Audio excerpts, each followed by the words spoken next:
Hockey is a great sport, but there are so many possibilities for many different types of injuries to occur. The concussion, well, I remember it really well.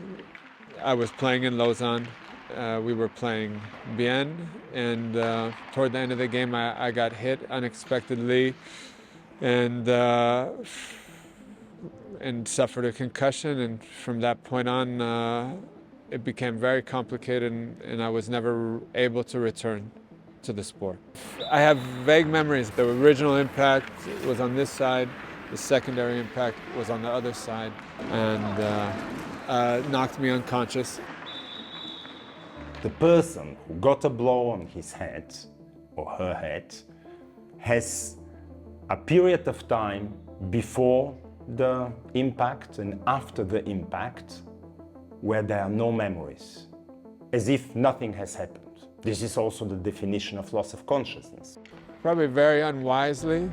I thought I was okay, and just over a short period of time, the symptoms started to just compound, and it got to a point where, at its worst, all of a sudden I was non-functional.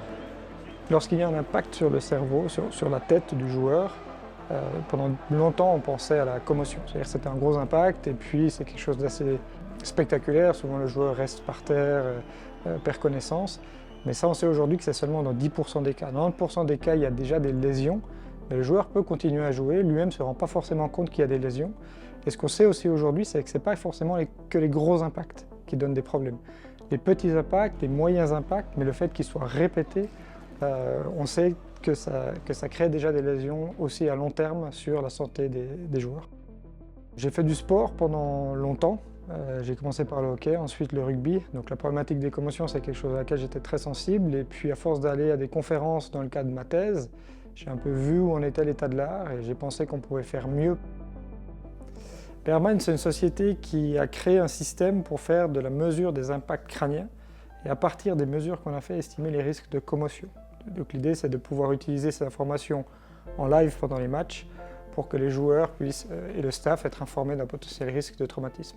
Nous avons développé des capteurs, des algorithmes qu'on place dans les casques de hockey sur glace. Donc la première version se situe à l'extérieur des casques. Aujourd'hui, on a des discussions avec les fabricants de casques pour tout placer directement à l'intérieur des casques.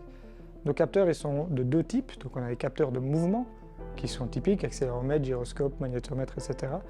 Mais on a également breveté une technologie qui permet de faire en sorte que n'importe quelle mousse devienne un capteur de pression. Donc aujourd'hui, on est capable de rendre un casque complètement instrumenté et qui soit capable de mesurer où ont lieu les impacts, quelle est l'intensité de l'impact et quel est le mouvement de la tête qui résulte de cet impact.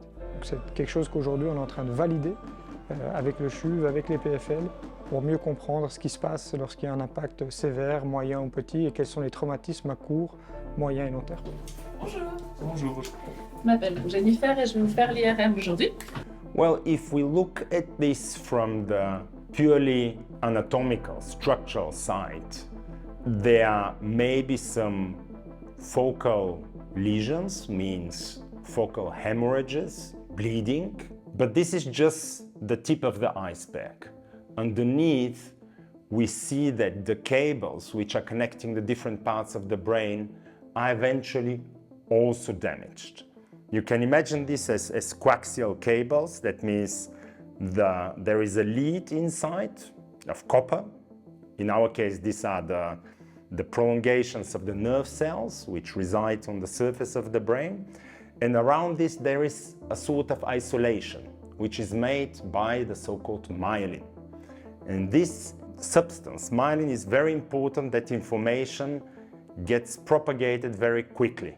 In our opinion, a head trauma, even the mild one, is leading to loss of this substance myelin, which leads to a slower transmission of information between the different parts of the brain, which then in turn also necessitates that the cells are working harder in order to achieve the same function. That means on the one hand side, if you translate it in behavior, eventually there are some functions, physical or cognitive, which are not on the top, but also in long term, the cells that have to perform this function or compensate this function are getting exhausted.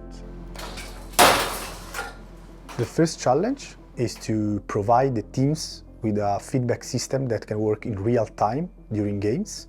And the second challenge is to validate clinically the outcome, meaning trying to find a relationship between the kinematics features that we extract and the brain injury. I'm currently working on the development of an algorithm to first detect the head impacts during ice hockey games, and then to characterize those impacts, so to see which is the severity level of the impact.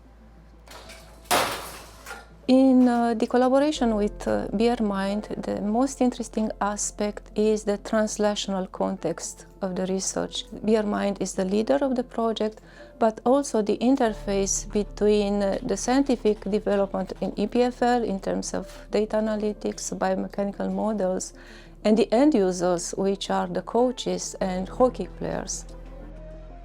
On a développé notamment une app pour qu'ils puissent avoir accès directement à leurs données et qu'ils puissent savoir qui les utilise au sein de leur club pour les aider à revenir au jeu rapidement.